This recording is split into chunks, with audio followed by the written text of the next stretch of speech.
Hello everyone. आज का हमारा मेन टॉपिक है external direct product. External direct product.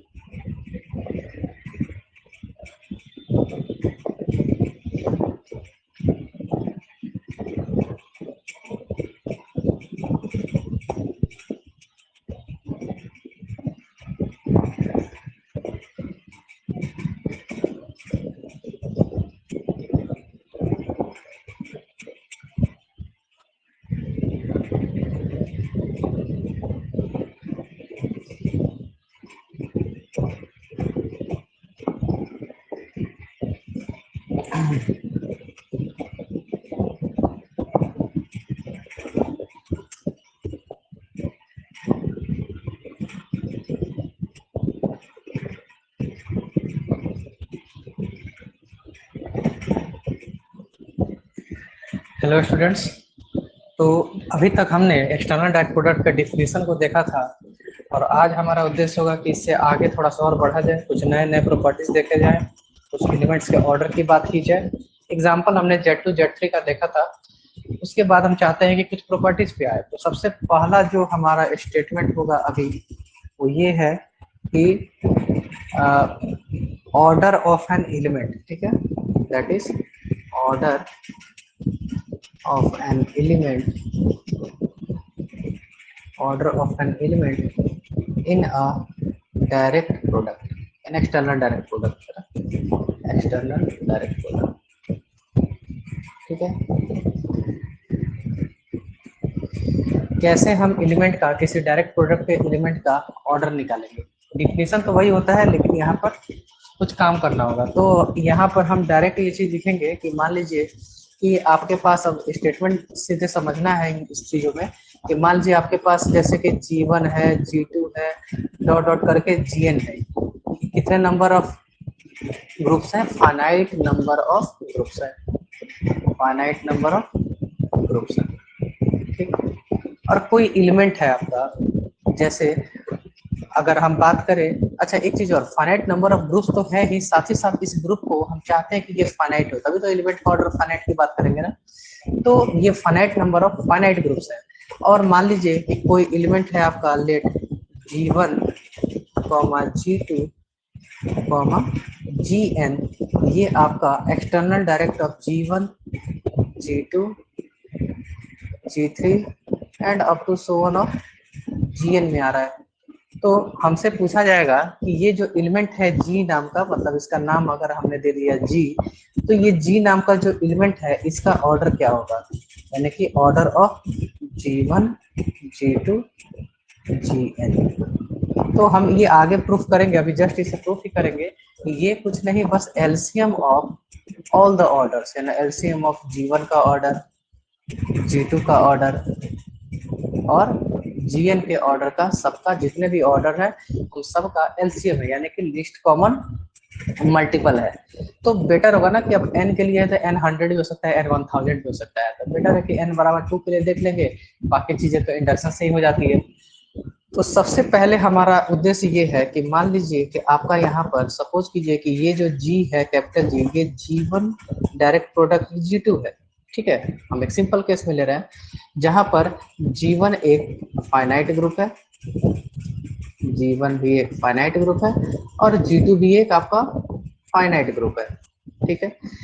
तो हम ये कह रहे हैं कि अगर कोई एलिमेंट G नाम का G1, G2 में ऑर्डर्ड पेयर में हम लिख पाए, जिसको हम G1 डायरेक्ट प्रोडक्ट G2 पर लिख पाए, तो हमें ये क्लेम है, ये हमारा क्लेम है कि G का order, that is ordered pair G1 G2 का जो ऑर्डर है वो क्या होगा, LCM of order of G1 order of G2 हो जाएगा, ठीक है। ये हमें प्रूफ करना है, we have to prove that. तो क्या करते हैं, दोनों के ऑर्डर को अलग अलग मान लेते हैं। तो सबसे पहले हम प्रूफ पे आते हैं। तो प्रूफ पे हम जरा देखते हैं कि कैसे इन चीजों को प्रूफ किया जाता है। तो सबसे पहले हम क्या देखते हैं कि let order of G1, G2 is equal to K, ठीक है, ये हमने मान लिया। And LCM of order of G1 comma order of G2 is equal to some t मान लिया हमने। तो हमें प्रूफ क्या करना होगा कि k और t दोनों के दोनों क्या हो जाए, बराबर हो जाए। और हम ये फाइनाइट नंबर इसलिए मान पा रहे हैं कि हमारा G1 और G2 जो ग्रुप है ये फाइनाइट है। तो कोई भी एलिमेंट हो, स्मॉल G1 हो या स्मॉल G2 हो, ये सबके ऑर्डर भी फाइनाइट होंगे, इसमें तो कोई दिक्कत नहीं है। सेकंड ईयर का ये सिलेबस है, आप एक बार इसको देख सकते हैं। ठीक, तो अब हम देखते हैं कि क्या k और t को हम किस प्रकार से प्रूव करें कि ये दोनों के दोनों वैल्यूज इक्वल है। तो चलिए देखते हैं। नाउ सिंस अभी आप देखें, अगर यहाँ पर आपको अगर ध्यान से दिखे कि ये G1 G2 का जो ऑर्डर है वो k है, इसका मतलब क्या है कि G1 G2 का अगर हम पावर कोई k कर दे, ठीक है, अगर ये पावर हमने k किया तो हमें आइडेंटिटी एलिमेंट G1 G2 का मिल जाएगा, जहाँ पे E1 का किसका एलिमेंट है, आइडेंटिटी एलिमेंट है G1 का, और E2 किसका है, आइडेंटिटी एलिमेंट है G2 का। ठीक है, तो अब हम यहाँ से क्या देख पा रहे हैं कि अगर हमारा G1 G2 का पावर के आइडेंटिटी 1 और आइडेंटिटी 2 हुआ, दैट इज एप्सिलॉन, हम बोलते भी हैं इसको एप्सिलॉन या ई ही लिख लीजिए, कोई प्रॉब्लम नहीं है इससे, जिस नोटेशन का फर्क है। इसका मतलब कि ये डिफिनीशन है कि G1 का पावर के और G2 का पावर के हो जाएगा। अगर G1 G2 को के टाइम्स ऑपरेट करेंगे तो ऑपरेशन कहाँ हो जाएगा, कंपोनेंट वाइज हो जाता है, और ये वैल्यू किसके इक्वल हो जाएगा, आइडेंटिटी 1 के और आइडेंटिटी 2 के। अब दो ऑर्डर पेयर इक्वल है, इसका मतलब क्या होगा कि G1 का पावर के आपका आइडेंटिटी 1 है एंड G2 का पावर के आपका आइडेंटिटी 2 है। ठीक है, यहाँ से क्या हमें कुछ मिल पा रहा है कि नहीं, तो हम थोड़ा सा वही अपने सेकेंड ईयर के ग्रुप थ्योरी को याद करें। इसका मतलब क्या होता था, जब भी कोई एलिमेंट का पावर करने पे आइडेंटिटी मिल जाए तो उस एलिमेंट का ऑर्डर उस पावर को डिवाइड करता है, यानी कि G1 का ऑर्डर जो है वो हर हालत में k को डिवाइड करेगा एंड G2 का जो ऑर्डर है वो हर हालत में इस k को भी डिवाइड करेगा। यानी यहाँ से हम ये कह सकते हैं कि k is a multiple of order of G1 and order of G2। तो अगर k कोई मल्टीपल है तो एलसीएम का डेफिनेशन आप जानते थे कि इसको हम ये भी लिख सकते हैं कि k is a multiple of LCM of, यानी least common multiple of order of G1 order of G2, यानी कि k is a multiple of, ये एलसीएम की वैल्यू हमने देखे क्या लिखा हुआ है, एलसीएम का वैल्यू हमने यहाँ पर लिखा हुआ है, तो यानी कि k is a multiple of t, इसका मतलब t divides k। This is our equation number first. अब चूंकि t और k दोनों के दोनों तो नेचुरली नंबर हैं, तो दो नेचुरल नंबर को अगर इक्वल प्रूफ करना हो तो या तो दोनों को एक दूसरे से छोटे दिखा दीजिए या फिर एक दूसरे को वो डिवाइड कर रहे हो तब वो इक्वल है, यानी कि t हमारा k को डिवाइड कर रहा है। अब हमारा नेक्स्ट अटेम्प्ट क्या होगा कि k हमारा t को डिवाइड कर दे। फिर से देख लीजिए, k क्या है आपका, G1 G2 के ऑर्डर है और t क्या है, LCM of the order of G1 comma order of G2। तो अब हमारा मेन क्या है कि k अगर डिवाइड कर रहा है t को, ठीक है ना, यहाँ पहले सॉरी t हमारा डिवाइड कर रहा है k को, तो अब हमें प्रूफ करना है कि k हमारा डिवाइड करेगा t को। ठीक है, कैसे इसको प्रूफ करें कि k हमारा t को डिवाइड करेगा। ठीक है, तो यहाँ पे देखते हैं, इसके प्रूफ को समझते हैं जरा, कि एक बार हम यहाँ पे फिर से दोबारा लिख देते हैं कि what is k and what is t। तो हमारा ध्यान देखिएगा, यहाँ पर k जो है वो क्या है, ऑर्डर ऑफ G1 G2 है, और t हमारा क्या है, LCM of order of G1 order of G2 है। ठीक है, हमने क्या अभी प्रूफ किया है, जस्ट अभी हमने जस्ट प्रूफ ये किया है कि t डिवाइड्स k है। ठीक है ना, दूसरे पेज में चला गया है, तो मैं चाहता हूं कि एक बार और इसको लिख दिया जाए, बेहतर रहेगा। यहाँ पे हम दोबारा फिर से लिख देते हैं कि हमारे पास गिवन क्या है कि G1 G2 का ऑर्डर आपका k है and LCM of order of G1 order of G2 ये आपका t है। और हमने प्रूफ कर दिया है कि t जो है यानी कि लीस्ट कॉमन मल्टीपल है वो k को डिवाइड कर रहा है। तो now we have to show that कि k हमारा डिवाइड करेगा टी को, ठीक है। ओके, नाउ हियर अगर हम जीवन का पावर टी करें, सपोज करो जीवन का हमने पावर टी कर लिया, तो जीवन का अगर हम पावर टी करते हैं तो हमें इससे क्या फायदा होता है, ठीक है, ये चीज को देखना होगा। तो जीवन का पावर टी करते हैं तो जरा ध्यान से देखिए कि जीवन टी जो है वो मल्टीपल है जीवन के ऑर्डर का और G2 के ऑर्डर का, यानी टी को हम जीवन का ऑर्डर इंटू सम एस नाम के एलिमेंट से लिख सकते हैं। तो यहाँ से जीवन का पावर टी अगर आप करेंगे तो हमें हर हालत में आइडेंटिटी 1 मिल जाना है। उसी तरह से G2 का पावर टी करेंगे तो हमें हर हालत में आइडेंटिटी 2 मिल जाना है, ठीक है ना, क्योंकि वो G2 के ऑर्डर का भी मल्टीपल है और लिस्ट का 1 मल्टीपल है। तो यहाँ से हम ये चीज देख पा रहे हैं कि हमारा जीवन का जो ऑर्डर होगा वो टी को डिवाइड करेगा एंड G2 जो ऑर्डर होगा, ये तो खैर ऑफ कोर्स यहाँ पे हमें ट्रू हो रहा है, यहाँ से हमें कुछ खास नहीं मिल पा रहा, थोड़ा सा इसमें सोचना होगा कि कैसे इसको हम फिर से ट्राई करें कि लिस्ट कॉमन मल्टीपल है तो इन दोनों का ऑर्डर, ठीक है, जरा इसको अलग तरीके से फिर से प्रयास किया जाए, देखते हैं जरा, ठीक है, घबराना नहीं है, इसमें थोड़ा सा दिमाग लगाना है, चीजें अच्छी हैं, सोचने पे थोड़ा वक्त लगता है लेकिन चीजें जल्दी सरल हो जाती है, ठीक है। तो एक बार और इसमें हम देखते हैं कि G1 G2 के पेयर का ऑर्डर हमने के माना था, एलसीएम हमने टी माना था, तो हमने ये दिखाया कि जो ऑर्डर है वो इन दोनों के लिस्ट कॉमन मल्टीपल को भी डिवाइड कर रहा है, यानी कि के जो है वो टी को डिवाइड कर रहा है। अब हमें हर हालत में ये बताना है कि टी जो होगा वो के को डिवाइड करेगा, ठीक है, टी जो होगा वो हमारा के को डिवाइड करेगा। तो किस प्रकार से इसे हम प्रूव करें कि टी हमारा के को हर हालत में क्या कर जाए, डिवाइड कर जाए, ठीक है, कैसे ट्राई किया जाए, जरा सोचिए आप भी। टी को डिवाइड करना है के को, ठीक, तो यहाँ पर हम देखते हैं कि नाउ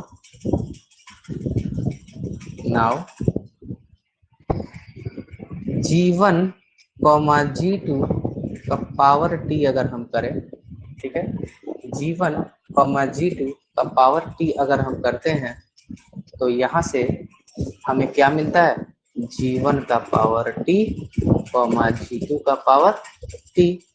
और थोड़ा देर पहले ही हमने लिखा था कि G1 का पावर टी जैसे ही होगा ये बेचारा आइडेंटिटी 1 हो जाएगा और ये बेचारा आइडेंटिटी 2 हो जाएगा, यानी कि फाइनली आइडेंटिटी एलिमेंट ऑफ इसका आ जाएगा G1 डायरेक्ट प्रोडक्ट G2 का आ जाएगा। इसका मतलब कि ये एलिमेंट है G1 G2 जिसका पावर टी करने पे आइडेंटिटी मिल रहा है, तो इसका मतलब कि order of G1 G2 must divides T। But what is the order of G1 G2? What is the order of G1 G2? हमने क्या माना है यहाँ पे, देखिएगा जरा ध्यान से, मैं रेड कलर से दिखा रहा हूँ ये, यानी यहाँ से हमें ये मिला कि के जो होगा वो भी आपका टी को डिवाइड करेगा। तो by equation first and equation second, since both are natural number, अगर इंटीजर होता तो ट्रू नहीं होता, लेकिन नेचुरल नंबर है, देयरफॉर वी गेट, यानी कि by equation first and equation second we get k is equal to t, ठीक है।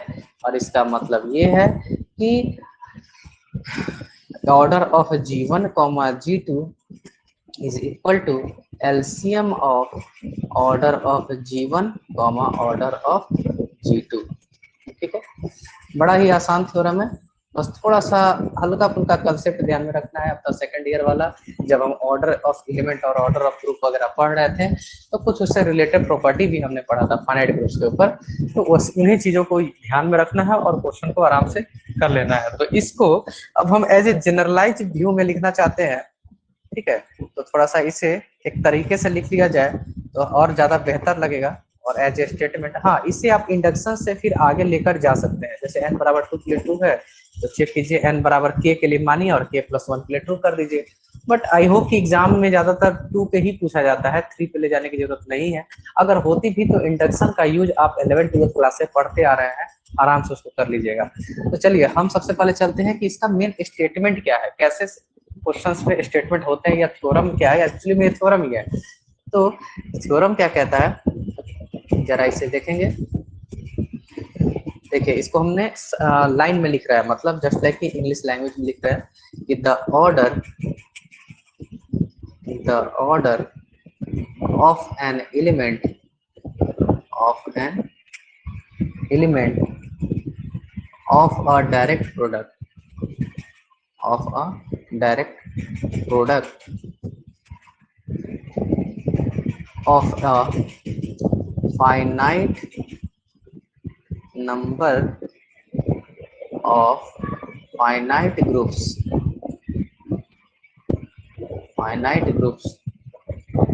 is the least, अब एलसीएम को थोड़ा अच्छे तरीके से लिख लिया जाए, लघुत्तम समापवर्तक least common multiple of the orders of the components of the elements अब बाई लैंग्वेज देखें तो लग रहा है कि पता नहीं क्या लिख दिया गया है, लेकिन सबका मतलब यही है कि order of G1, G2, Gn is equal to LCM of all the orders। कहने का मतलब ये था, और इसको हमने थोड़ा सा लैंग्वेज में लिख दिया, तो ये अपने आप में लग रहा है कि बहुत बड़ा चीज हो गया। तो इसी पे आपके प्रूफ ज्यादातर आते हैं, इसे जरा ट्राई करेंगे। और अब हम लोग थोड़ा सा आगे बढ़ते हैं, कुछ और चीजें देखते हैं, कुछ प्रॉब्लम्स करते हैं जिससे हमको लगे कि हम थ्योरी से क्वेश्चंस पे कैसे अप्लाई किया जाए, कैसे उस पे आगे बढ़ा जाए। इन चीजों के बारे में देखना इंपॉर्टेंट है हम लोगों के लिए। तो जरा चलते हैं। सबसे पहले क्वेश्चन है आपका, find the number of elements of order 4 in Z4। हमने थोड़ा सा बड़ा प्रॉब्लम लिया है, लेकिन ये आसान है, बहुत ही आसान, ठीक है। मैं बोल रहा हूँ बहुत ही ज्यादा आसान। तो देखिए 4 ऑर्डर का अगर आपसे Z4 और Z4 में एलिमेंट पूछा जा रहा है, तो आपकी क्या पॉसिबिलिटीज हो सकती है, उन्हीं का हमें सोचना है। तो सबसे पहले कि अगर कोई A, B आपका Z4 external direct product of Z4 में होगा, तो आप ये सोचिए कि A और B का दोनों का पेयर का ऑर्डर 4 कैसे आ सकता है।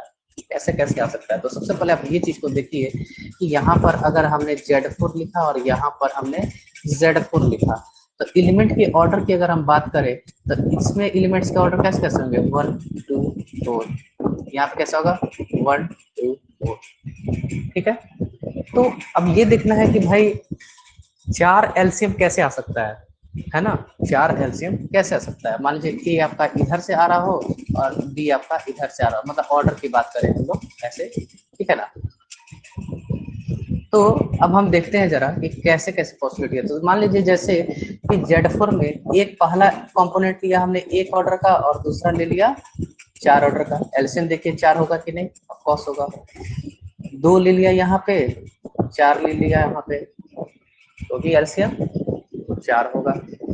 4 ले लिया यहाँ पे, 4 ले लिया यहाँ पे, तब भी एलसीएम 4 होगा, ठीक है। उसी तरीके से नेक्स्ट में कैसे हो सकता है, यहाँ पर 4 ऑर्डर का, यहाँ पे 1 ऑर्डर का, ठीक है। फिर यहाँ पे 4 का, यहाँ पे 2 का। अब 4 तो लिखेंगे नहीं क्योंकि ये तो बेचारा 4 हो ही चुका है। क्या इसके अलावा कोई दूसरी पॉसिबिलिटी है एलसीएम 4 होने के? नहीं। तो अब थोड़ा सा इसको हम तरीके से एज ए टेबल बना लो, बेहतर होगा, ज्यादा बेहतर होगा। तो देखिए सबसे पहले हम देखते हैं कि यहाँ पर आपका एक Z4 है और दूसरा वाला यहाँ पे Z4 है, ठीक है। यहाँ पे हम लिखते हैं ऑर्डर्स, यहाँ पे भी लिखा हमने ऑर्डर्स, ठीक है।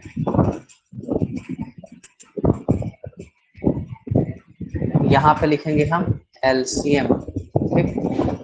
तो देखते हैं जरा। तो सबसे पहले यहाँ एक, यहाँ पे 4, तो एलसीएम हुआ 4, यहाँ पे 2, यहाँ पे 4, एलसीएम हुआ 4। ठीक है, उसके बाद यहाँ पे 4, यहाँ पे 4, तो भी एलसीएम हुआ 4, एलसीएम 4 है, ना कि 16 कह दीजिए। ठीक है, यहाँ पे 4, यहाँ पे 1, तो भी एलसीएम 4, यहाँ पे 4, यहाँ पे 2, कितना हुआ 4। क्या इसके अलावा कोई दूसरी पॉसिबिलिटीज है क्या? नहीं, इसके अलावा कोई दूसरी पॉसिबिलिटीज नहीं है। तो अगर हम कहें कि चलो एक ऑर्डर का इसमें कितना एलिमेंट है, तो क्योंकि Z4 साइक्लिक है तो इसमें एलिमेंट की संख्या कैसे होगी? वैसे भी एक ही होता है कि कोई भी ग्रुप में, क्योंकि आइडेंटिटी है तो बहुत बड़ी बात है नहीं। और 4 ऑर्डर का एलिमेंट की बात करें तो 5 4 दैट इज 2। तो इन दोनों को प्रोडक्ट लेंगे तो फाइनली हमारा क्या होगा? 2, यानी कि 2 एलिमेंट होंगे 4 ऑर्डर के इस तरीके से, 1 4 में। एक पहला का ऑर्डर, पहले कंपोनेंट का ऑर्डर 1 और दूसरे कंपोनेंट का ऑर्डर 4। दूसरे वाले में देखें तो 5 2 that is 1, 5 4 that is 2, 2 into 1 that is 2। इधर देखें तो 5 4 दैट इज 2, ये भी 2, 2 into 2 कितने एलिमेंट्स हो गए? 4। 5 4 is also 2, 5 2 is also 2 and 5 1 is also 1. Then this is number of elements of order 4 is 2, this is 2, this is 1, so 2 into 1 that is 2। ठीक है, तो फाइनली अगर हम कैलकुलेट करें तो कितने एलिमेंट्स हो गए हमारे पास 4 ऑर्डर के? तो ये ग्रीन वाला जो भी है उसको हम जोड़ लेते हैं, 2 2 4 4 8 2 10 2 12, यानी कि 12 एलिमेंट्स होंगे ऑर्डर 4। इसी तरह से आप दूसरे एक्सटर्नल डायरेक्ट प्रोडक्ट को बनाएंगे और वहां से ऐसा चेक करेंगे। ठीक है, एक टॉपिक और चीज हम यहाँ लिखना चाहेंगे कि अगर कभी कभी क्या होता है कि साइक्लिक सबग्रुप्स की बात की जाती है कि how many cyclic subgroups are there of that order, तो ये चीज आप हमेशा ध्यान रखिएगा कि कोई भी ग्रुप हो, फाइनाइट ग्रुप हो, तो अगर आपसे ये सवाल पूछा जाए तो इसका जवाब आप डायरेक्ट एज ए नोट लिख लेंगे कि total number of cyclic subgroups in a finite group G, ये एज ए नोट हम बोल रहे हैं, finite group G of order any order D is equal to total number of, try करेंगे तो इसका प्रूफ भी हो जाएगा, कुछ बहुत बड़ी बात चीज नहीं है। Total number of elements of order D upon phi of D। Try कीजिएगा, इसको प्रूफ करने में कोई बहुत बड़ा इशू ही नहीं है। तो आज का क्लास थोड़ा सा यही छोटा सा प्रूफ रखते हैं, इसके बाद हम आगे एक्सटर्नल डायरेक्ट प्रोडक्ट का साइक्लिक होगा, कैसे होगा, ये सब बारे में चर्चा करेंगे। तो उम्मीद है कि आप सभी रिवीजन करेंगे। Thank you.